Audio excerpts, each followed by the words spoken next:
오늘은 기업 인수합병 M&A 전문 변호사 강혜민님을 모셨습니다. 반갑습니다. 반갑습니다. 보통은 닉네임으로 하시는데 본명 상관없으시죠? 네. 실명으로 하는 걸로. 네. 예, 알겠습니다. 그러면은 일단 강혜미 변호사님 본인 소개하고 하고 있는 일에 대해서 자세히 설명 좀 부탁드릴게요. 법무법인 세움의 강혜미 변호사이고요. 저는 2006년에 네. 48회 사법시험에 합격하고 예. 2009년에 38기로 사법연수원을 수료하고 네. 2009년부터 변호사 생활을 시작한 올해 10년차 변호사고요. 네. 2009년 2월부터 2015년 4월까지는 법무법인 현에서 변호사로 근무를 했고 2015년 7월부터는 이제 개업을 해서 법률사무소 이로움 대표 변호사로서 1인 사무실을 운영하다가 네네. 저번 달부터는 법무법인 세움에서 파트너 변호사로 근무를 하고 있습니다. 주로 하고 있는 업무는 M&A라고 해서 주식 인수, 전환사채 인수,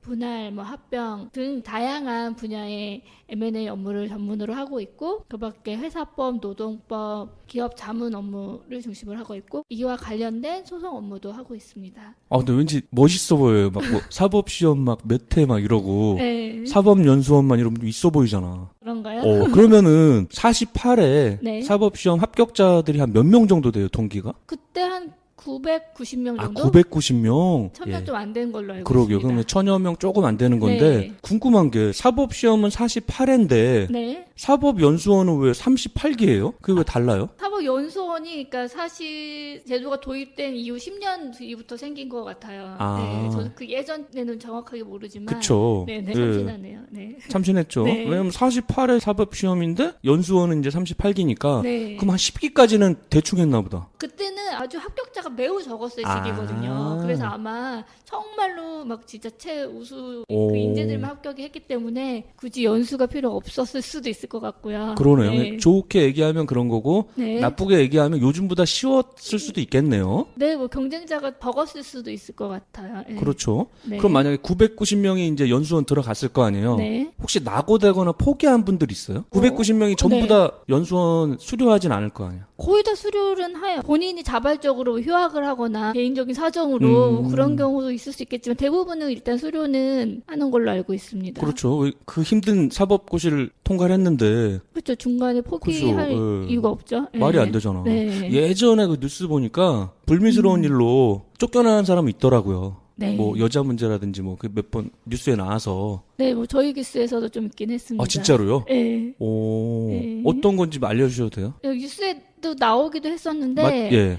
한 번은 무슨 공문서 위조 아. 건으로 그리고 한 번은 중대한 형사 범죄였습니다. 그래가지고 아니 그 어려운 사법시험을 보고 연수원까지 갔는데 공문서 위조는 왜 하고 왜 범죄는 왜 저질러나 이해가 안 가네. 그건 좀 그렇죠. 와. 인성검사나 뭐 이런 게 사실 되진 않으니까요. 사실 그렇지. 뭐 3차 면접을 보긴 하지만 면접에서 탈락되는 경우는 거의 없고 하니 어떤 그런 개인의 도덕성이나 청렴성 뭐 이런 부분이 걸러지지는 않는 게 좀 어떻게 보면 문제이기도 하죠. 그러겠네요. 뭐 그런 사람들이 나와갖고 검사 변호사 하면 완전 네. 영화에 나오는 사이코 같은 네. 법조인이 되는 거네. 아주 드물지만 그런 사례가 실제로 뉴스로도 보도되고도 있고 그죠. 그래서 전체 와. 법조인이 또 안 좋은 인식이 있긴 한데 네, 일부 그런 문제가 있는 것 같습니다. 그렇죠. 일부. 예. 극소수의 이제 미꾸라지들이 네. 이제 물을 흐려놓으니까 야 진짜 머리 좋은 사이코패스네. 어떻게 보면 네, 더 위험할 수 있죠. 그죠. 예, 완전 예. 변론을 막 이상하게 한다거나 판사 돼가지고 막 특이하게 판결 내릴 수도 있잖아. 네, 그런 경우도 실제로 있죠. 와, 예. 그럼 너무 웃기다.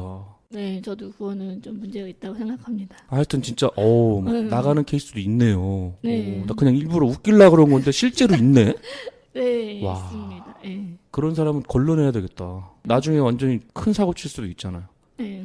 알겠습니다. 일단은 M&A 전문 변호사신데, 그러면은 M&A 전문 변호사 하고 싶다고 다 되는 건 아닐 거 아니에요? 그럼 뭐, 변호사협회에 등록이 돼 있어요, 따로? 네, 실제로 그 M&A 업무를 전문으로 하시는 변호사님은 많이 있고요. 주로 대형 쪽에 많이 계시는데 대한변호사협회에서 전문 분야로 등록을 한 변호사는 제가 알기로는 M&A로는 11명 밖에 없는 걸로 알고 있고요. 대박이네. 그럼 전국 변호사 합쳐서 11명밖에 안 되는데 그 중에 여자는 유일한 강혜민님이네. 네, 유일하게 있고 제가 가장 젊고 그렇습니다. 제 방송 퀄리티가 한 단계 오늘 올라갔네요.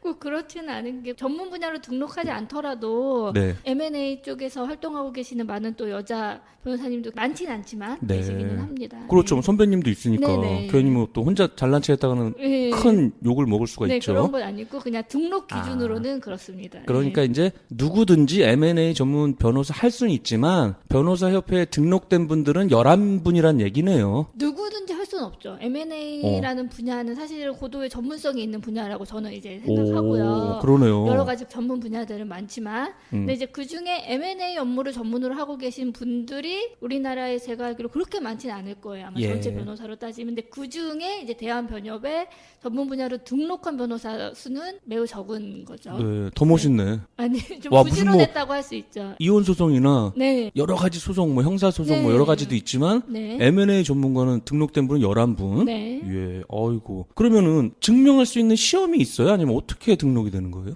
그게 대한변호사협회에 등록 요건이 있고요. 아. 일정 연차가 있어야 되고, 네. 그리고 사건 처리 수나 뭐 사건 내용이나 이런 걸 보고 심사를 거쳐서 네. 합격을 하면 등록증이 나오고요. 네. 대한변호사협회에 그 변호사 조회하는데 보면은 전문 분야로 검색을 할 수 있거든요. 거기서 누구든지 확인해 보실 수 있습니다. 제가 직전에 확인해 보니 11명이었고요. 네. 꼭 M&A 분야 아니더라도 다른 분야의 전문 변호사님을 찾고 싶다. 그럴 때는 대한변호사협회 사이트를 통해서 전문 분야를 골라서 원하는 변호사님을 좀 찾아볼 수 있는 그런 방법도 있습니다. 네, 알겠습니다. 일단은 제가 5년 동안 시즌2 223회거든요, 이게? 국내 유일 M&A 전문 여성 변호사를 모신 거네. 와, 제목에다 넣어야 되겠다, 이거는. 팩트잖아요. 전문 분야로 등록된 그렇죠. 기준으로는 예, 네, 예. 그렇습니다. 알겠습니다. 네. 일단은 감사드리고 그러면은 아까 자기소개 하실 때 2015년까지는 큰 로펌에 있다가 법률사무소 1호음을 단독으로 개업을 하셨는데 어떻게 혼자 하실 생각을 하셨어요? 그때가 이제 제 시기적으로는 네. 출산을 바로 앞둔 그 시점이었거든요. 네네. 그래서 사실 뭐 출산하고 나서 일을 쉴 수도 있었지만 저는 일은 계속 하고 싶었고요. 아. 그래서 그 2015년 6월에 제가 출산을 했고요. 예. 그러니까 출산 직전에 그 로펌을 좀 정리하게 됐고, 그리고 출산 이후에 몸을 조금 회복하고 정식으로는 2015년 한 10월경부터 제가 육아와 병행하면서 하기 위해서 집 앞에 혼자 한번 개업을 하게 된 것입니다. 그러셨구나. 일단은 이제 출산 때문에 로펌에서 나와서 이제 아기 낳고 혼자 1인 컴퍼니를 차리신 거네. 네네, 육아랑 병행하려는 목적으로. 네. 혼자 하시다가 갑자기 왜 지난달부터는 법무법인 세움 또 로펌의 파트너 변호사로 들어가셨잖아요. 네. 혼자 하는 게 힘드신 거예요? 왜 옮기신 거예요? 네, 일단 혼자 한 게 편한 점도 있고 되게 좋은 점도 많았는데요. 네네. 이제 제가 혼자 한 게 한 3년이 지나고 나니까 네. 조금 한계가 있더라고요. 아. 그러니까 점점 이제 본격적으로 업무를 하고 싶은데 네. 1인 법률사무소로서 맡을 수 있는 사건의 규모나 고객층이나 이런 게 좀 한계가 있고, 그리고 제가 직원도 없이 혼자서 다 업무를 하다 보니까 등기소도 직접 맞아. 가야 되고 뭐 기록도 열람해야 되고 심지어 막 이렇게 지방도 혼자 이렇게 다녀야 되고 하다 보니까 힘들기도 하고 업무 효율성이 너무 떨어지는 면도 있고, 그리고 좀 조직 생활도 하고 싶고요. 혼자 집 앞에서 사무실을 운영하다 보니 네네. 육아랑 업무랑 직장이랑 집이랑 이게 혼동이 되는 부분도 있고 해서 좀 본격적으로 업무를 하고 싶은 찰나에, 전부터 이제 법무법인 세움은 스타트업이나 벤처기업 그리고 M&A 뭐 블록체인 이쪽 분야에서 되게 핫한 로펌이었거든요. 네. 그래서 제가 전부터 원래 관심이 있었었는데 마침 좋은 기회가 있어가지고 합류를 하게 되었습니다. 아, 그러셨구나. 이제 네. 혼자 할 때 이제 아무래도 편한 건 있지만 그래도 많이 불편하죠. 네. 예, 왜냐면 저도 막 이제 방송 나가고 좀 헤드헌터 윤정으로 이제 브랜드가 되니까 혼자 차리라는 얘기 주변에서 많이 하거든요. 저 절대 안 차리죠. 프로메시 코리아 김혜종 대표 형님이 저랑 또 16년 직이니까 제가 배신할 수는 없잖아요. 녹음실도 무상으로 협찬해 주시고 얼마나 좋아요. 고마운 형님인데 네. 이제 수익을 이제 제가 나누는 거니까 네. 7대 3으로. 왜냐면 내가 혼자 하면 100% 다 먹는 거잖아. 공개하셔도 돼요? 7대 3? 방송에서 워낙 얘기 많이 해가지고 제 인터뷰도 많이 했어요. 꼭 수익을 물어봐요. 잡지나 그쵸. 신문에서. MBC 이진우의 손에 잡히는 경제 나갔을 때도 꼭 그걸 물어봐. 수수료 얼마인지. 거기서 7대 3 밝혔기 때문에 다 아실 거예요. 네. 그러니까 저는 이제 수탐 대실 안 하려고. 주변에도 두세 명 나가서 차린 분들 너무 많이 봤거든요. 다시 다 들어와. 우리 사장 형님이 좋은 게 다 받아줘. 나가도 안 말리고 들어와도 안 말려. 좋으시네요. 그러니까 일단 뭐 법무법인 세움으로 들어가신 거고, 들어가면 혼자 할 때랑 조직에 속해 있을 때랑 또 장단점이 있잖아요. 들어가 보니까 좀 어떠세요? 그러니까 제가 혼자 했을 때보다는 훨씬 규모도 크고 훨씬 다이나믹하고 더 재밌는 다양한 사건을 할 수 있는 게 큰 장점이고요. 그리고 주변에 좋은 유능한 동료 변호사님들이랑 같이 일을 할 수 있다는 것도 참 좋고, 그리고 직원들 전문 인력들이 되게 많이 있거든요. 그래서 그 업무들을 다 이렇게 서포트해주는 부분도 있으니까 훨씬 업무 능률이 오르죠. 네. 괜찮네요. 왜냐면 뭐 네. 저도 코어를 많이 하거든요. 네. 작년에 실적이 좋았는데 코어구로 더 많이 했어요. 네. 왜냐면 내가 욕심내갖고 다 하려고 그러면 못해. 맞아요. 그리고 네. 고객사 이제 방문했을 때도 프로매치 코리아라 그러면 대형 서치펌이라는 이름이 있잖아요. 왜냐면 외국계 회사 같은 경우는 브랜드 보니까 1인 컴퍼니입니다 그러면 외국계는 안 주거든요. 네. IT나 스타트업 저도 전문이거든요. 벤처. 그래서 아까 말씀하신 뭐 그쪽이 겹치는데 네. 만약에 뭐 완전 제가 모르는 거 의류나 비서나 이런 건 이제 안 해봤잖아요. 그런 거 이제 코어하면 되니까 그런 점이 장점이네요. 네, 저도요. 저도 원래 개인 법률사무소를 운영할 때는 사실은 일반 민사 사건도 많이 하고 네. 심지어 형사 사건도 하게 되고 이렇게 안 해본 것도 다 많이 했었거든요. 네. 근데 이제 로펌에 와서는 업무가 전문 분야에 따라서 많이 분화되어 있기 때문에 제가 잘할 수 있는 업무에 집중할 수 있고, 제가 수임했지만 제가 실제로 수행하는 것보다 더 잘 수행해 줄 수 있는 다른 변호사님이랑 이게 코업하고 할 수 있는 게 큰 장점이라고 생각합니다. 예, 그건 대단한 장점인데 아까 저도 말씀드렸듯이 30%는 우리 사장님이 가져가잖아요. 수입 면에서는 어때요? 그건 사실 좀 예민한 부분이라 얘기하기가 좀 예, 퍼센테이지는 말고라도 네. 만약에 내가 혼자 했을 때는 스타트업 하나 M&A 해줬는데 내가 100을 먹었다 그러면 네. 지금 법무법인 세움? 세움에서는 네. 아무래도 뭐 인프라를 공짜로는 안 해주잖아요. 뭐 지원팀도 있고 하니까 네. 그런 면에서는 조금 이제 마이너스 되는 부분이 있겠다. 저는 로펌에 들어와서 그런 부분은 전혀 신경이 쓰이지 않고요. 그 오. 이상으로서 저한테 더 많은 도움을 받는다고 제가 생각하기 때문에 네. 어떤 나누는 부분, 뭐 이런 부분에 대해서 아깝다거나 뭐 그런 생각할 거면 혼자 했어야 되는데 저는 네. 이미 혼자 3년을 경험해서 그 혼자서의 한계를 느꼈기 때문에 이 조직에 들어와서 그런 부분에 대해서는 전혀 단점이라고 생각하지는 않고 당연한 부분이고 필요한 부분이라고 생각합니다. 네, 일단 불만은 없는 네. 거고. 예. 네. 저도 불만 없어요. 네. 아주 만족합니다. 네. 그러면은 항상 묻는 질문인데 변호사 하시기 전에 네. 직업은 없으셨을 것 같고 아르바이트 있어요. 나 이게 재밌더라고요. 대학교 초반에는 과외 좀 재미없죠. 공부 잘하는 사람들이 꼭 과외하더라. 나는 과외를 받아는 봤는데 해본 적이 없어.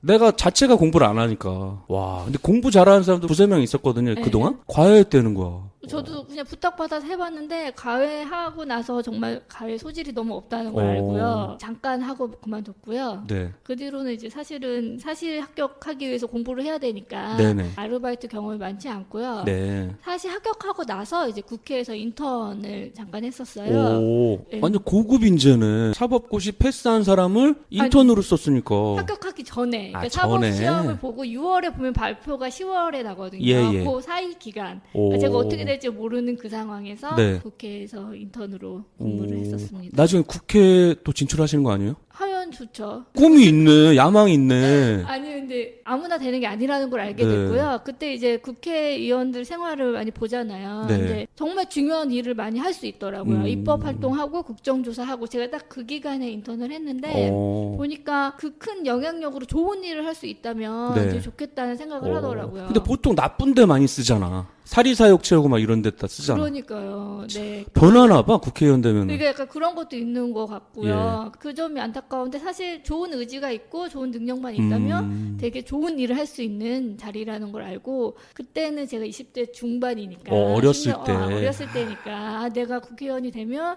되게 좋은 일 많이 할 수 있겠다 네. 그런 생각을 했었습니다. 잠깐 하셨네. 네, 네. 왜냐하면 세상이 정말 좁은 게 제 방송에 나온 김병욱 형님이라고 있어요. 동네 친한 형님인데 지금 국회의원 됐잖아요. 어떻게 분당을 김병욱 의원. 공천 받아? 왜 공천 받아? 제 거 방송 나올 때는 네. 정치 꿈나무 김병욱 편으로 나왔거든요. 네. 제가 세례명이 레오인데 성당 형님이에요. 친해요. 야 레오야 나도 한번 나가면 안 되니? 오부작으로 해줬어요 내가. 국회의원 돼갖고 지금 어머나. 보지도 못해. 어머나. 다시 나온다 그러더니 안 나오는 거야. 변화한다니까 사람이. 현직 국회의원이고 더불어민주당 원내 부대표예요. 원래 뭐 하시던 분인데. 원래요? 네. 제 방송 국회의원 김병욱 편 꼭 들어보세요. 거기 보면 네. 시골에서 올라와서 완전 인간 승리한 형님이에요. 저랑은 제가 결혼하기 전에 부모님이랑 살 때 옆동 살고 성당도 오래 같이 다녔거든요. 난 다 봤잖아 그 형님. 원래는 야망은 있었는데 갑작스럽게 됐어요. 더 웃긴 게 뭔지 알아요? 뭐네요? 성당 다니는 동생들이 있어요. 2명 다 이번에 시의원 됐잖아. 어머나. 정치하시는 그쪽으로 인맥이. 정치는 관심도 없는데 네. 성남시 2명 됐어. 오. 국회의원 1명, 시의원 2명이에요 지금. 오. 다 민주당으로. 너무 세상이 좁죠. 그러네요. 신기하네요. 예. 근데 시의원들도 혜택이 많더라고 들어보니까. 권한이 많죠. 예. 네. 그거 완전 국회의원 얼마나 많겠어. 그러니까요. 일단 뭐 제가 정치 얘기는 안 하니까 네. 요 정도만 하는 걸로. 네. 나는 그 정치는 안 부러워 그래도. 저도 부럽진 않아요. 네. 네. 근데 되면은 진짜 아까 말씀하신 대로 힘을 가지고 좋은데 입법하고 쓰면 좋은데 보통은 그런데 쓰는 분들은 몇 명 안 되니까 다 욕 먹잖아. 그러게요. 하여튼 잘 하시길 빌어야죠. 우리 김병욱 형님이나 두 네. 동생들이 네. 잘 할 거라고 믿습니다. 네, 믿습니다. 그러면은 이제 공부 잘하는 분들이 한다는 과외를 하셨는데 국민 알바 무슨 PC방 편의점 호프집 알바 이런 건 안 하셨네 아예. 안타까워요. 그죠? 다시 돌아간다면은 어. 꼭 하고 싶은데 그때는 저는 어린 나이에 이제 사시 준비를 시작하면서 네. 그런 걸 하지 못한 게 되게 안타깝더라고요. 저도 네. 다시 돌아가면 하고 싶어요. 네. 왜냐면 알바 한 번 안 해봤거든요. 나이 네. 먹고 힘들잖아. 네, 맞아요. 그 나 사서 고생을 네. 해보고 싶어. 네, 저도 저희 아이들은 꼭 네. 20대 초반부터, 그러니까 대학 들어가면서부터 독립시키고 네. 알바를 꼭 시키려고요. 독립이 돼요. 아유. 부모님만 믿고 막 30대 초반까지 버티는 애들 있잖아. 저희는 좀 빨리 독립시키고 싶어요. 너무 안타까워. 네. 근데 마음은 독립시키고 싶은데 대학은 나왔는데 취업은 안 되고 막 그러면 어떻게 데리고 있어야지. 그쵸? 그냥 무조건 독립하라 그래 그냥? 오피스텔 하나 해주고 너 이제 집에 오지 마 아, 그 이러려고? 독립이요. 꼭 떨어져 산다는 독립이 아니라 저는 네. 경제적으로 독립, 그리고 정신적으로 독립. 그러니까 돈 버는 것도 본인이 20살이 되면은 돈을 벌 수 있잖아요. 그렇죠. 그러니까 작은 돈이라도 정말 독립할 수 있는 돈이 아니더라도 네. 커피점이든 뭐 주유소든 편의점이든 이런 데서 알바를 통해서 돈을 버는 그 돈의 소중함 뭐 이런 거를 한번 느끼게 해주고 싶어요. 예. 그러니까 그게 중요한 것 같아. 네. 왜냐면 그 알바를 안 해보다 보니까 조금만 힘들어도 너무 힘들게 느껴지는 거야. 네. 근데 이 방송 나오는 분들 물어보니까 알바를 다 했더라고요. 그러니까 뭐 별의별 진상도 다 보고 힘들게 돈 벌어봤잖아. 네. 그럼 돈의 중요함도 알 거 아니야. 그렇죠. 네. 지금 딸이에요, 아들이에요? 첫째는 딸이고 둘째는 아들. 아, 네. 200점이네. 딸이 위고 아들이 밑에면 훨씬 좋거든요. 네, 그 얘기 너무 많이 들어가지고 다 맞죠? 가졌다고 막. 네. 누나가 잘 챙겨주거든. 네, 아직까지는 아니지만, 네. 아직은 아니고. 4살이니까, 네. 제가 그래서 누나랑 살잖아요. 와이프분이. 예, 아, 결혼 잘했다니까. 몇 살 연상이? 2살이요. 좋네요. 네. 하여튼 결혼 너무 잘했어. 아. 근데 다시 태어나면 안 할 건데 하면은 와이프랑. 네, 저도요. 예.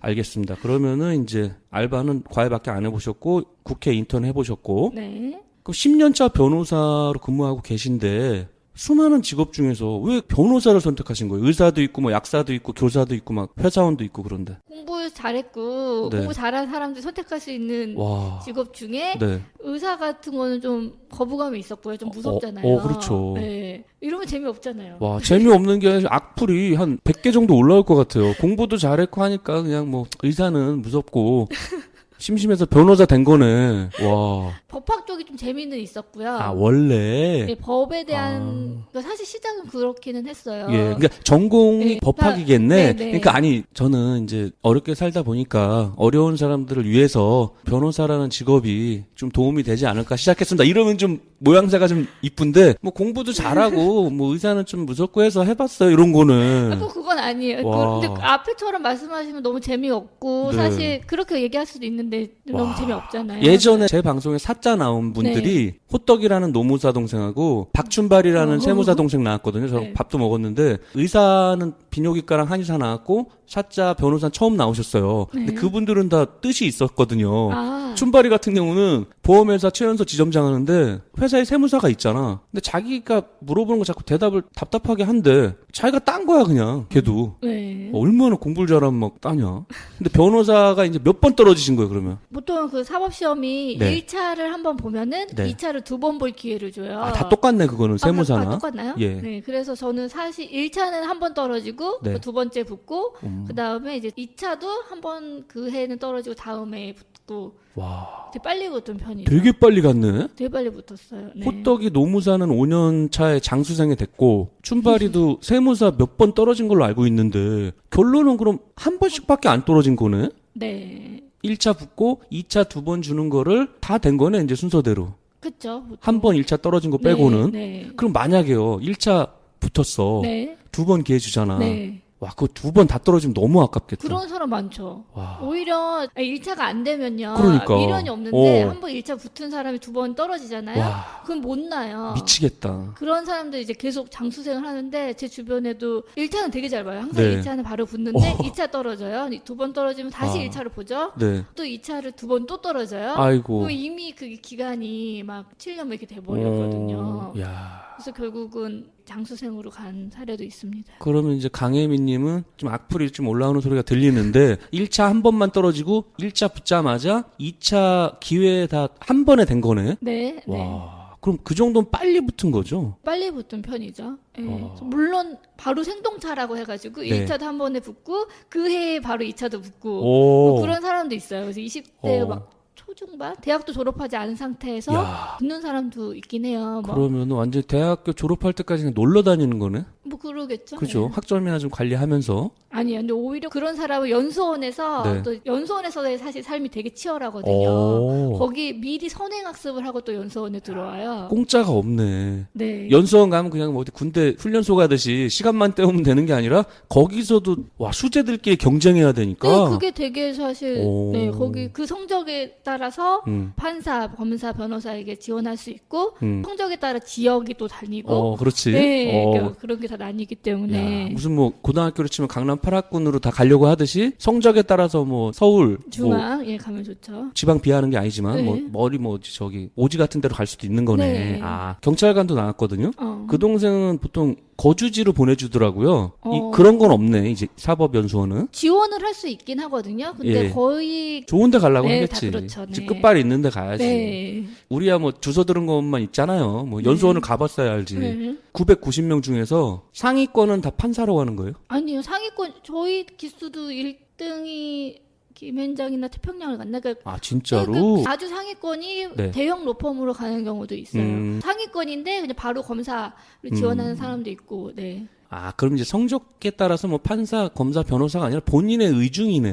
네, 그러니까 선택권이나 이런 기회가 더 많아지고, 많은 거고. 좋은 기회가 주어지고 뭐 예. 이런 차이가 있는 거죠. 그럼 뭐 꼴등이 판사한다 그러면 어떻게? 할 수 없죠. 없는 이건 거고. 불가능합니다. 어느 정도 수능 등급처럼 몇 등급 이상은 뭐 판사, 검사, 변호사 고르지만 거기서도 꼴등은 판사는 못 하는 거네. 네, 판사가 할 수 있는 선을 한 뭐 예를 들어 200등 이내야 되고 오. 뭐 검사는 300등 이내야 되고 이거 그거는 있어요. 301등부터 990등은 이제 변호사 쪽으로 가는 거네. 네, 아. 네. 그럼 우리 저기 강혜민님은?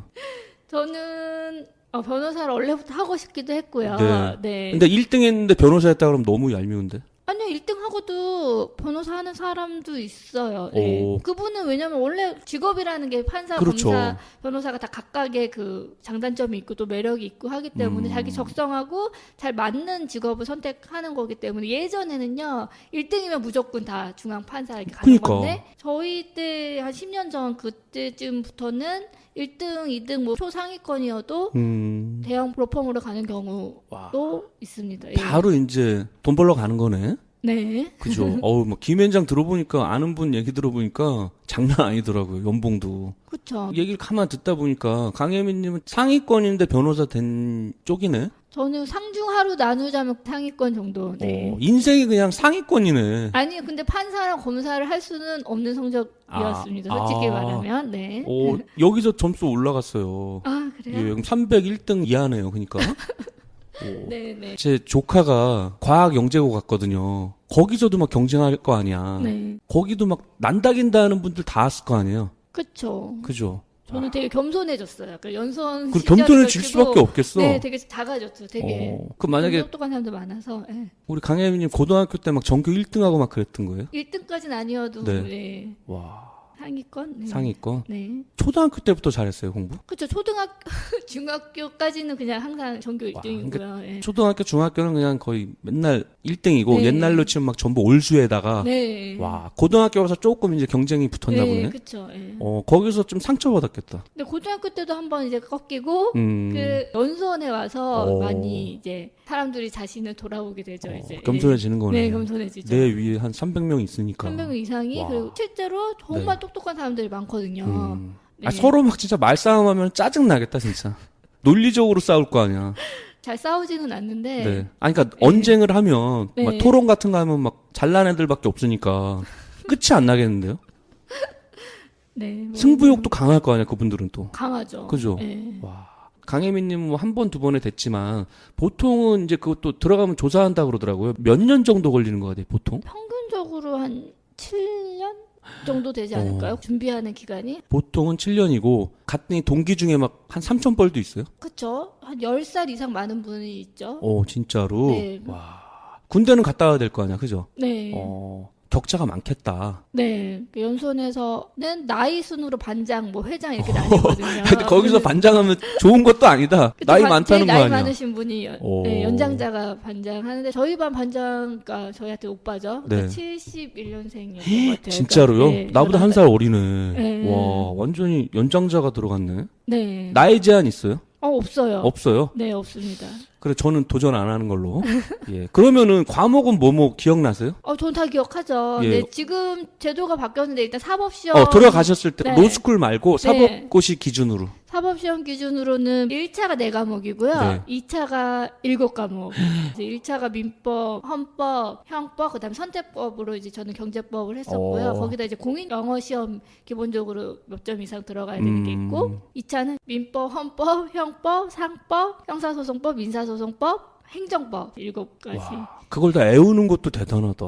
왜냐면 너무 공부를 열심히 그때 했기 때문에 그러겠네. 기억나죠. 1차는 객관식이고 네. 2차는 주관식일 거 아니에요. 네, 맞아요. 네. 항상 물어보는 건데 저는 되게 악필이거든요. 네. 그럼 글씨체도 좀 영향이 있을까요? 그렇다고 하더라고요. 그죠. 왜냐면 알파고가 하는 게 아니니까. 알아는 볼 수 있게만 쓰면 사실, 아무래도 네. 좀 내용이 똑같다 그러면 눈에 잘 띄고 예쁜 글씨체에 점수가 갈 것 같아 난. 사람이 채점하니까. 네, 영향이 안 미칠 것 같진 않은데요. 그쵸. 근데 결정적으로 그것 때문에 당락이 뭐 좌우되거나 그럴 것 같진 않아요. 그러니까 네. 내용만 알아볼 수만 있을 정도면 네. 그 내용의 퀄리티를 보는 거지 뭐 필체 네. 같은 건 상관없다. 네. 네. 악필들도 많이 도전하세요. 예, 예. 네.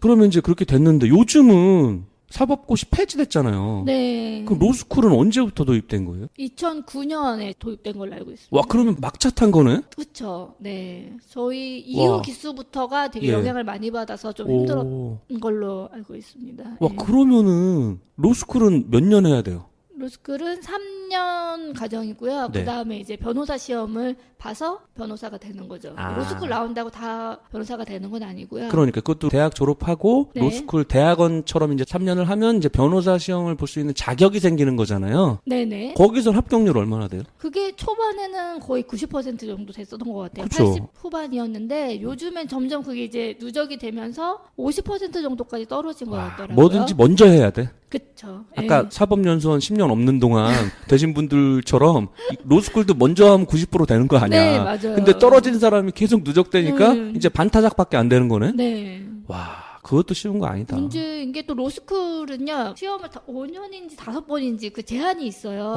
그래요? 그거를 못 넘기고 보면은 와. 로스쿨 나오고도 변호사를 할 수 없는 상황도 있더라고요. 그러니까 완전히 네. 장수생도 못 하는 거고 5번인지 5년 동안 못 붙으면 네. 그냥 나와서 자팍박사 하는 거네 그냥. 법을 잘하는 일반인이네 그냥. 그쵸. 예, 로스쿨을 와. 나온 일반인으로서 또 그래도 법에 대한 전문 지식이 있으니까 아마 그 분야로 야, 취직하면 되겠죠. 우울하다. 그러면은 사법고시 폐지돼서 왜 개천에서 용나기가 힘들다 그러잖아요. 어떻게 네. 생각하세요? 우리 마지막 차 타신 분으로서. 정말 안타깝고요. 기회가 된다면 부활했으면 좋겠어요. 왜냐면은 저도 되게 평범한 집에서 자라서 네. 로스쿨이라는 제도가 꼭 뭐 요즘에 돈 많다고 다 되는 건 아니라고는 하지만 네. 아무래도 학비나 이런 진입 장벽이 생기는 거잖아요. 네, 맞아요. 이제, 네, 그렇기 때문에 그 사법 시험은 사실 그런 거와 상관없이 열심히 노력해서 공부해서 할 수 있는, 그래서 사법 시험을 합격하고 나면은 노력에 대한 어떤 대가를 받을 수 있는 제도라고 해야 될까요? 그렇게 할 수 있는 어떻게 보면은 유일하게 남은 제도였었는데 그게 이제 폐지가 돼서 이제 그런 기회 자체가 없고 꼭 로스쿨을 통해야만 법조인이 될 수 있다면 기회가 좀 평등하게 주어지지 않는 부분이 있는 것 같아서 좀 아쉽게 생각하고 있습니다. 분명히 있죠. 네. 저도 아쉽더라고. 예전에 뭐 진짜 막 사법고시 붙고 그러면 동네에 막 프랜카드 걸리고 그러잖아요. 네. 근데 그런 게 없어진 거잖아. 네. 그리고 또 로스쿨 가려면 또 학비도 장난 아니더만. 그쵸. 돈 있는 집 애들만 좋아졌다는 우스갯소리가 막 돌잖아요. 그게 현실이죠, 좀. 그쵸. 뭐 장학금제도 있다고 막 반박을 하지만 네. 장학금이라는 게 보장된 것도 아니고 그러니까. 애초에 그 높은 허들이 있는데 들어와서 장학금 받아서 뭐 열심히 하면 되잖아 뭐 이렇게 얘기한다고 그게 그 문제가 해결되는 건 아닌 것 같고요. 네. 그러게요. 그러면은 와 장수생들 신림동 이런 데 많잖아요. 고시촌에. 네. 다 짐 쌌겠네. 자격 요건 안 되는 분들은. 그쵸. 그 중에 일부는 로스쿨을 도전해서 이제 로스쿨로 변호사 되는 경우도 봤고요. 아쉽지만 접고 다른 시험, 공무원 시험이나 뭐 기업으로 취직을 하거나 그런 경우 봤습니다. 그러니까 참 폐지가 된 게 좀 안타까운 면도 있긴 있는데 로스쿨 통해서 변호사 된 분들이 열정페이로 막 일한다는 뉴스를 봤는데 사법시험 막차 타고 변호사 되셨잖아요. 우리 강혜민님은 로스쿨 출신 변호사들 보면 어때요? 약간 그런 게 있을 거 아니야. 아무래도. 전에 로펌에도 그렇고 지금 네. 법무법인 세움에도 그렇고 로스쿨 동료들이 분명히 있거든요. 근데 로스쿨 출신들 중에서도 되게 공부 열심히 해가지고 법학에 대한 지식도 충분히 많이 있고 전문성도 있고 네. 업무 능력도 뛰어나고 뭐 이런 분들이 매우 많거든요. 그렇기 때문에 저는 뭐 로스쿨을 나왔다고 해서 사법 출신 변호사보다 뭐 이렇게 다르다고 생각하지는 않고요. 네. 지금 동료로서 잘 일하고 있기 때문에 문제 없다 그렇게 생각합니다. 네. 그러면 로스쿨에서 변호사 합격하면 사법연수원 안 갈 거 아니야, 이분들이. 네, 안 그럼 가죠. 그거는 기수가 끊어진 거네? 기수 없죠. 그러니까 네. 내가 물어보는 건 왠지 사법연수원 기수가 네. 너 몇 기니 몇 기니 이러잖아요, 네, 보통. 네, 네. 근데 그분들은 기수가 없으니까. 네, 변시 1회, 뭐 변시 그죠. 2회 이렇게 변호사 시험을 약지만 그죠? 변시. 왠지 뭐 사시나 사법연수원보다는 변시 그러면 약간 다르게 느껴지니까 그런 차별은 없는 거네요? 차별은 없고 약간 차이는 좀 있을 수 있죠. 그죠. 네. 왜 여쭤보냐면 네. 헤드헌팅으로 사내 변호사 뽑을 때 로스쿨 출신 말고 사법고시 출신으로 해달라는 경우가 있거든요. 그래서 내가 왜 그러나 해서 물어본 거예요. 변호사 시험은 사법고시보다는 쉽겠네. 뭐 합격률이나 이런 걸 보면은 워낙 차이가 있으니까 사법 시험이 더 어렵지 않을까 싶은데 또 제가 면접을 봐가지고 로스쿨 출신들 이제 신입 변호사들한테 물어봐요. 왜냐면 저는 로스쿨 시대가 그렇지. 아니기 때문에 모르니까. 잘 모르니까 막 물어보거든요. 네. 그러면은 그 문제 난이도도 꽤 높더라고요. 의외로? 네, 그 연수원에서 나오는 그런 사례형 문제도 있고, 그래서 생각보다 저는 그러니까 제가 로스쿨을 폄하해서가 아니라 보통 아까 말씀드린 것처럼 보통의 경우는 막 법학 4년 정도 공부를 하고 그 다음에 한 7년 정도는 평균적으로 공부를 하고 사법 시험에 합격하고 나서 3년을 더 공부하고 하니까 이게 기본적으로 법을 공부하는 시간이 매우 긴데. 짧게는 4년에서 길게는 10년 걸리니까. 네, 보통 그렇게 걸리죠. 네. 그러니까 그 로스쿨은 지금 3년이니까 제가 공부 기간이 좀 다르다 보니까 문제 난이도도 낮을 거라고 생각했는데 그렇지는 않더라고요. 3년 동안 뭐 집중적으로 공부를 해서 충분히 법학에 대한 지식을 공부하고 그 정도 난이도 있는 시험인 것으로 알고 있습니다. 어렵겠죠. 그죠? 네. 예. 그러니까 변호사 되는 거지. 네네. 로스쿨은 몇 명 뽑아요, 변호사? 작년 기준으로? 한 2,000명 2,000명, 많이 2,500명 뽑네. 훨씬 많이 뽑죠. 네. 그러네. 알겠습니다. 일단은 네. 뭐 그들만의 또 프라이드가 있겠죠. 네, 네. 예, 알겠습니다. 그러면 이제 사법고시는 폐지가 됐고 2009년부터는 로스쿨을 통해서 변호사가 되는 건데 그럼 우리 변호사님이 이제 로펌에 소속돼 있으신 거잖아요. 네. 하루 일과하고 가장 바쁜 시간대가 있다 그러면 언제예요? 가장 바쁜 거는 아침이고요. 아. 네, 일어나서 출근을 할 때까지 거기가 이제 가장 전쟁이에요. 오, 왜냐하면 그러겠다. 제가 이제 애들이 깨기 전에 사실은 살짝 먼저 일어나서 네. 이제 뭐 출근 준비를 해요. 음. 그러면 아무래도 소리가 나다 보니까 첫째가 먼저 딱 깨가지고 네. 찾아와서 엄마 뭐해? 막 우유 줘, 밥 줘, 막 이러고 어린이집 빨리 가겠다고 난리예요. 오, 너무 좋은가 보다. 어린이집 가고 싶대요. 네, 안 간다고 우는 것보단 낫네요, 그래도. 네, 그건 너무 좋은데 네. 이제 문제는 저는 준비를 해야 되는데 빨리 가자고 하는 게 문제죠. 아, 성격도 엄청 급해가지고 어이고. 빨리 가자고 꽂히면은 막 이거 신발 신고 있는 거예요. 진짜로? 네, 그렇게 하면 이제 둘째가 또 깨요. 어, 둘째가 그 소리에 깨서 이제 둘째는 딱 일어나면 배고프잖아요. 그렇죠. 울기 시작하고 막 엄마 막 그러고 막 기어와가지고 엄마 어. 저를 잡고 막 이러고 있으면 제가 준비를 할 수가 없는 거예요. 그러네. 세수도 하셔야 되고, 뭐, 머리도 해야 되고, 화장도 해야 되잖아요. 네. 우리 딸이 고1인데, 아침에 학교가 1시간 반이 걸려. 샤워하고 나와서. 처음에는 뭐라고 했다가, 네. 중3 때까지는 진짜 애기 같았거든요. 고1 되니까 사춘기가 늦게 왔는지, 내가 무서워서 말도 못 꺼내. 속만 앓고 있는 거야. 네. 와이프한테 빨리 좀 가라고 시키라고 막 그러는데 정말 1시간 반 걸리거든요. 우리 강혜희 변호사님은 뭐 본인도 챙겨야 되는데 애기 둘 챙기려면 전쟁이겠다. 그쵸. 저도 막 1시간 반 동안 준비하고 싶은데 실제로는 한 20분 만에, 30분 만에 다 하고 사실 저도 막 예쁘게 하고 가고 싶지만 현실은 그냥 어떻게든 하고 나가는 게 네. 아, 그 남편분이 좀 안 도와주세요? 신랑은 보통은 저보다 이제 먼저 출근을 하니까 그렇지. 네, 예전에는 이제 신랑이 출근하면서 네. 첫째를 데리고 가기도 했었거든요. 그래야지. 그렇게 하다가 제가 요즘에 이제 로펌으로 네. 다니면서 퇴근을 늦게 하니까 애들도 늦게 자게 되고 아, 그렇지. 그러니까 아침에 일찍 못 일어나니까 결국은 제가 이제 어. 데리고 가게 되면서 아침이 전쟁입니다. 네. 남편분은 일반 회사 다니시는 거고 네. 일부러 일찍 나간다는 소문이 있던데. 막 그렇지 9시 반까지 출근인데 막 일부러 7시에 나가는 거야, 막. 그렇지 나가서 막 않아요. 혼자 막 시간을 즐기려고. 그런 건 아니에요? 그런 건 아닌 것 같아요. 네. 저도 좀 왜냐면은 요즘에 52시간 맞아요. 도입돼가지고 출근 예. 시간이 핵심 시간 12시부터 뭐 4시인가 그 시간만 맞아요. 딱 지키면 좀 조절이 할 수 있는데 그래서 제가 그러면 앞으로 좀 늦게 갈 수 있는 거 아니냐고 했더니 아니라고. 거봐. 왜냐면은 다 9시에 보통 오기 때문에 음. 자기도 자기 팀원들 다 9시에 오라고 했기 때문에 그럴 수 없다. 음. 그래가지고 월요일만 좀 늦게 가서 아. 월요일만 첫째를 등원시켜주는 걸로. 그래도 도와주시네요. 네, 많이 예. 도와주는 편입니다. 그렇군요. 왜냐면 이제 삼성전자 이런 데도 시간만 채우면 되거든. 네네. 그럼 자기가 시간 다 채웠으면 빨리 가거나 늦게 오거나 하거든요. 네. 근데 그런데도 굳이 일찍 가시는 거네. 네. 예. 부지런한 분이네요. 네. 그러면 이제 아침이 바쁜 거고 출근을 했다. 네. 주로 어떤 사건들을 변호하시는 거예요? M&A 쪽만 하시는 거예요? M&A만 하진 않고요. 네. 50% 이상 네. M&A 쪽 업무를 하고 그밖에 기업 자문 업무도 많이 하거든요. 아. 근데 뭐 회사법 자문이라든지 네. 노동법 자문, 각종 계약 분쟁이나 뭐 이런 것들은 많이 있기 때문에 계약서 검토, 뭐 그와 관련된 분쟁 검토 이런 업무들을 많이 하고 있습니다. 그렇구나. 그러면은 이제 법무법인 세움이 어떤 회사인지 좀 소개 좀 부탁드릴게요. 네, 법무법인 세움은 스타트업, 벤처기업, 블록체인 분야에서 가장 핫한 부티크 로펌입니다. 2017년 ALB 주간 주목해야 할 로펌, 최고의 부티크 로펌에 선정되었습니다. 그럼 ALB가 뭐예요? 네, 아시안 리걸 비즈니스라고요. 아. 예, 그 법률 관련된 전문 잡지입니다. 네. 법률 잡지. 축구로 치면 이제 무슨 네네. 피파 잡지 같은 거네. 네네. 근데 거기서 선정한 2017년 주목해야 할 로펌으로 뽑혔는데 그리고 최고의 부티크 로펌 두 최- 개 분야에서 오. 예, 선정되었습니다. 주목해야 할 로펌이랑 최고의 부티크 로펌에 선정됐다는데 부티크 로펌은 뭐예요? 부티크 로펌이요. 보통은 네. 이제 대형 출신 변호사들이 나와서 대형보단 작은 규모로 대형과 비슷한 대형 수준의 그런 법률 서비스를 제공하는 로펌을 부티크 로펌이라고 하고 있습니다. 김앤장 같은 데가 이제 대형 로펌이면은 네. 그거보다 작지만 네. 좀 나름대로 꾸려서 나가는 로펌을 부티크 로펌이라 그러는 거네. 네네. 거기에 선정됐으면 괜찮네. ALB에 막 돈 준 거 아니에요? 아니에요. 아니고. 왜냐면 우리 사장님 우리 프로매치 코리아가 에임즈 인터내셔널 코리아거든요. 네. 에임즈가 유명한 세계 서치펌인데 네. 저희 로얄티 내고 쓰는 거거든요.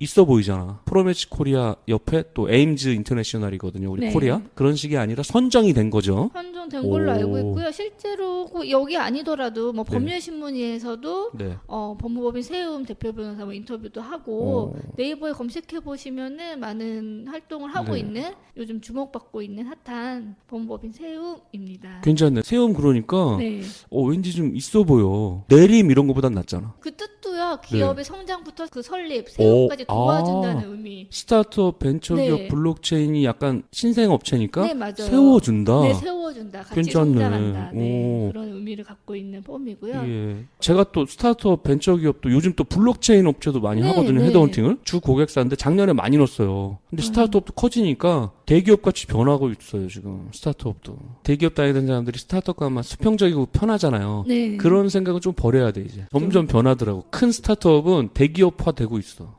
아무래도 규모가 예. 커지다 보면 그럼요. 또 그렇게 되나 보네요. 안 그런 데도 있고. 나중에 혹시 또 하시다가 헤드헌터 통해서 인재 뽑는다면 소개 좀 해주세요. 네. 예, 저도 뭐 네. M&A 한다 그러면 강혜미 변호사님 네, 꼭- 소개해 드릴게요. 네, 부탁드립니다. 예. 네. 저도 좀 도움을 받아야죠. 이거 네. 재능 기부만 할 수는 없잖아. 네, 서로. 예. 네, 윈윈 하는 걸로. 윈윈, 네. 네. 그러면은 세움은 구성원들이 몇 분 정도 되세요? 변호사가 한 15, 16명 정도 되고 직원도 한 15명 해서 한 30명 이상의 중형 정도의 그러네. 로펌입니다. 중견 규모는. 네, 네. 보통 사무장이 거의 많이 하더라고요. 직원이 15명이면은 이렇게 많이 필요해요? 저희는 사무장은 따로 필요 없고요. 왜냐면 네. 영업을 하기 위한 사무장은 없고요. 없고. 그러니까 그런 로펌도 있지만 저희는 네. 없고 업무 분야에 따라서 등기팀, 송무팀, 뭐 자문지원팀, 오. 청구팀, 뭐 이렇게 리셉션에서 분야별로 직원들이 잘 이렇게 배치되어 있습니다. 특화돼 있네요. 네네. 박춘발 세무사 동생도 사무장이 없어. 전원이 세무사야. 그런 게 되게 좋은 것 같아요. 좋더라고요. 네. 왜냐면 네. 근데 느낌은 좋은데 비쌀 것 같잖아. 왠지. 네. 여직원들도 있고 좀 하거든요. 보통 세무사 가면은. 네. 전부 세무사가 한다 그러면 이제 부담스럽잖아. 그럴 수도 있지만, 전문스러워 보이긴 해요. 세움도 이제 특화돼서 이제 다 업무를 하고 계신 건데 네. 30명 정도면은 좀 김앤장 같은 거 빼고는 작은 건 아니죠. 대형을 제외하고는 중형 수준이죠. 중형 정도? 네. 차로 치면 이제 저기 뭐 소나타 정도? 아반떼 정도? 아반떼 너무 작은 것 같고요. 네. S 클래스? 벤츠 C 어휴. 클래스, C 클래스. 벤츠 C 클래스 정도? 네. 소나타는 이제 무시하시는 거네. 알겠습니다. 아닙니다, 벤츠로 아닙니다. 치면 이제 한 C 클래스 클래스 정도. 정도. 김앤장이면 뭐 S 클래스라고 치면. 네. 네, 알겠습니다. 그러면은 우리 강혜미 변호사님이 지금 10년 정도 하셨잖아요. 와, 요거는 진짜 내가 자랑스럽게 얘기할 수 있다는 성공 케이스가 있다 그러면. 성공. 왜냐면 저는 자문 변호사기 때문에 네네. 뭐 이렇게 승패를 갈리는 업무 그런 아. 업무를 주로 송모 변호사가 하는 그렇죠. 거고요. 예. 그런 게 없고요. 네네. 그래서 제가 가장 뿌듯하다고 생각했던 그런 경험은 네. 고객들이 사실 어떤 변호사를 찾아올 때까지 되게 여러 변호사를 사실 다 찾아보고 오거든요. 그렇죠. 만나보고 찾아보고 오는데 여러 명을 만나고 왔는데도 해결이 안 됐어요. 막 이런 사건을 가지고 마지막으로 저한테 왔을 때 제가 네. 딱 해결책을 제시해주고 고마워하면서 그 사건이 원만하게 잘 해결됐을 때 되게 저는 뿌듯함을 느끼고 변호사 생활 10년 하면서 저도 이제 어디 헤드헌터 제가 17년 차거든요. 잡지 인터뷰하면 꼭 기억에 남는 거 물어보잖아. 네. 그럼 강혜미 변호사님이 요건 좀 기억에 남는다 하는 케이스 있으세요? 그런 것도 기억에 남지만 제가 이제 가장 뿌듯하고 보람이 있었던 업무는 최근에 이제 주식 관련 소송 사건이 있었는데 네. 그 고객은 이미 다른 변호사를 선임해서 소송을 진행하고 있었던 중이에요. 네. 근데 이 사건이 막 산으로 가고 정말 해결이 안 돼서 너무 답답해가지고 제가 M&A 전문 변호사라고 하니 잘 알 것 같아서 저한테 자문만 살짝 구하려고 찾아오셨더라고요. 네네. 근데 제가 그 상담을 하니까 상담 중에 딱 결정적인 증거가 있는데 안 내셨더라고요. 그래서 이거는 주주 명부 공증사무실에 가면 있다. 요거를 내면은 이길 수 있을 것 같다. 이렇게 예. 얘기를 했더니 너무 막 좋아하고 그러다가 결국은 다음날 안 되겠다. 저쪽 변호사한테 사건 맡기는 거 이제 그만두고 너를 선임하고 싶다. 강혜미 변호사를 선임하고 싶다. 사건을 맡아달라. 네. 그렇게 얘기를 하시더라고요. 와, 결론은 이제 네. 강혜미 변호사님한테는 이제 기억하고 싶은 보람 있는 케이스인데 전 변호사는 밥그릇 뺏긴 거네. 그분이 지금 다른 거 알아보고 있대요, 지금. 충격 먹어가지고. 그런 경우도 있어요. 네. 그럼 그분은 거기까지만 돈을 받는 거네? 네.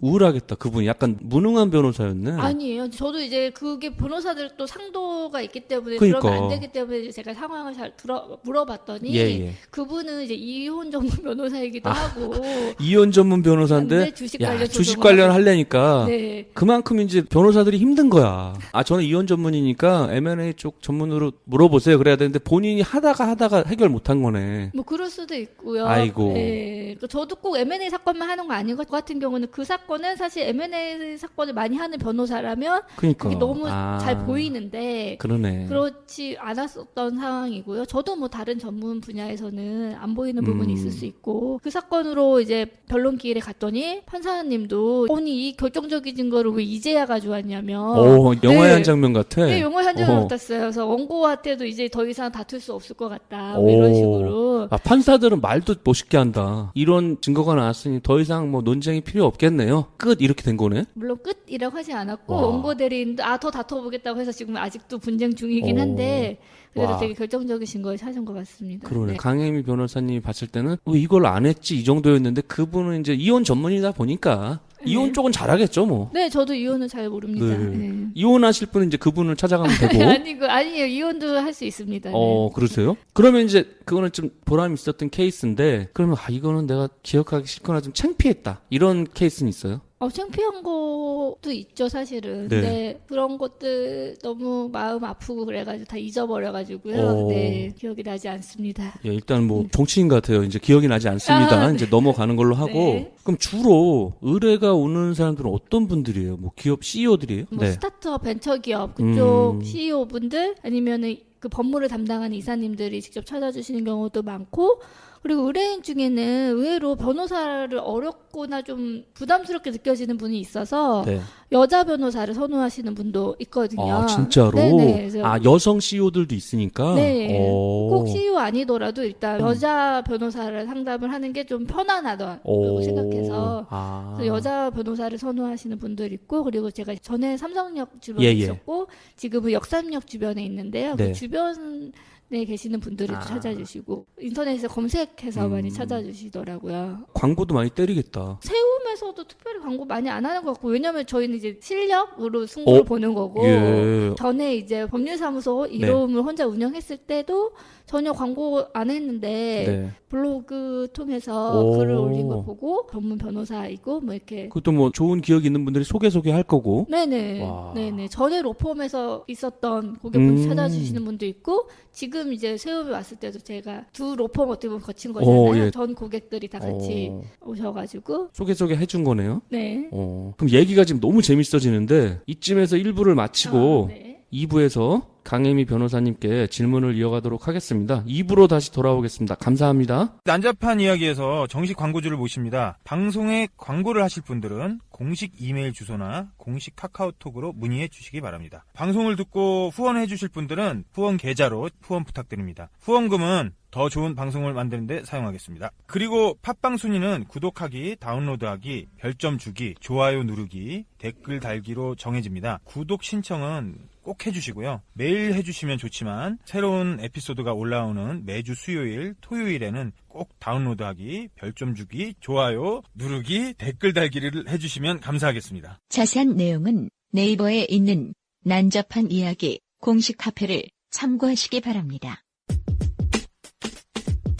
여러분들이 하고 있는 하고 싶은 잡에 대한 모든 이야기, 궁금한 사항, 건의사항, 홍보, 광고 등 잡에 관한 모든 사연이나 직접 방송 출연을 원하시는 분들은 공식 메일 계정으로 신청해 주시기 바랍니다. 출연 신청 및 문의 이메일 주소는 난잡스토리@gmail.com입니다. 난잡한 이야기 공식 네이버 카페, 트위터, 페이스북 페이지, 구글 플러스도 많은 이용 바랍니다. 이상 난잡한 이야기 안내방송을 마치겠습니다. 네, 이것으로 헤드헌터 윤재홍의 난잡한 이야기를 마치겠습니다. 다음에도 새로운 직업 알찬 내용으로 찾아오겠습니다. 진행의 MC 윤재홍이었습니다. 감사합니다.